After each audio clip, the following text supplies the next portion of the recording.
More than ever, at this time of year, it's a time for giving.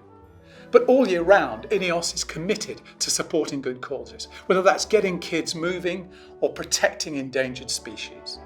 But we're also part of many local communities, and during the pandemic, we gave our employees the chance to support local good causes around the world to try and bring a bit of relief.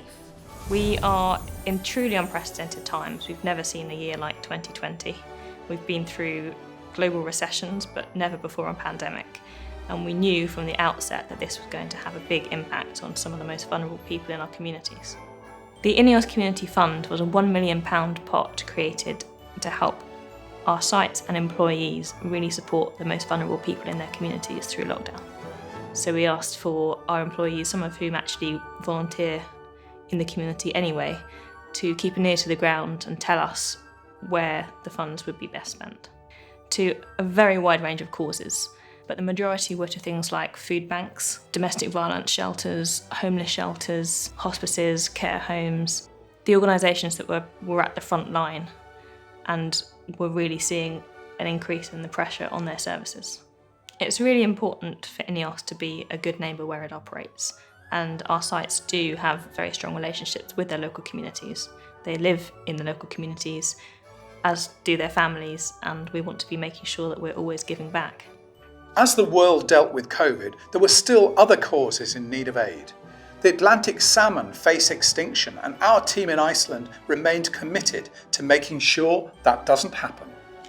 So how's 2020 gone for salmon conservation? I think the answer is it's gone pretty well actually, despite the pandemic. And in fact, although it's stopped us travelling and so on, it's turned out not to be the case that it's interrupted the project and the progress of the project.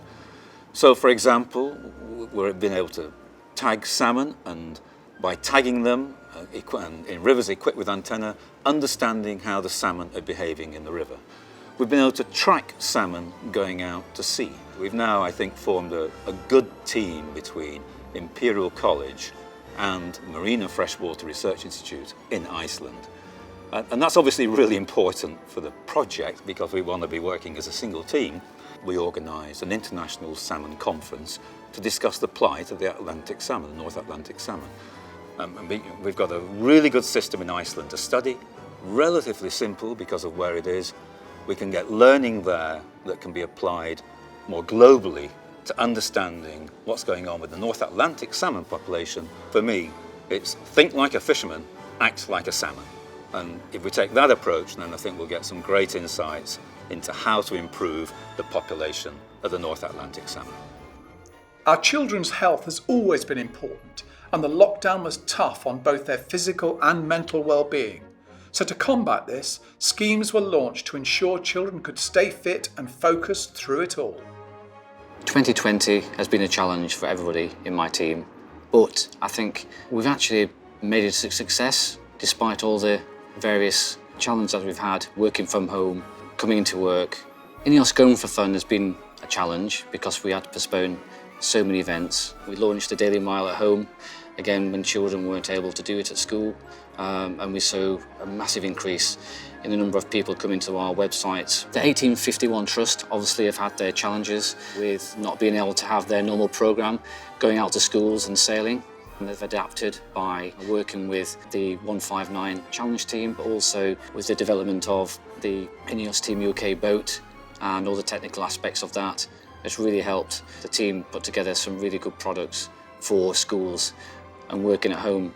The Energy Station initiative had a number of challenges. One was obviously we had to close a number of the gyms, and we created an online portfolio for people to do that at home. And that was a real success actually. So, we're a fun business, we like a challenge, we like working together, and I think that it's just proved by the success of all the initiatives and all the other businesses that are working alongside us as well.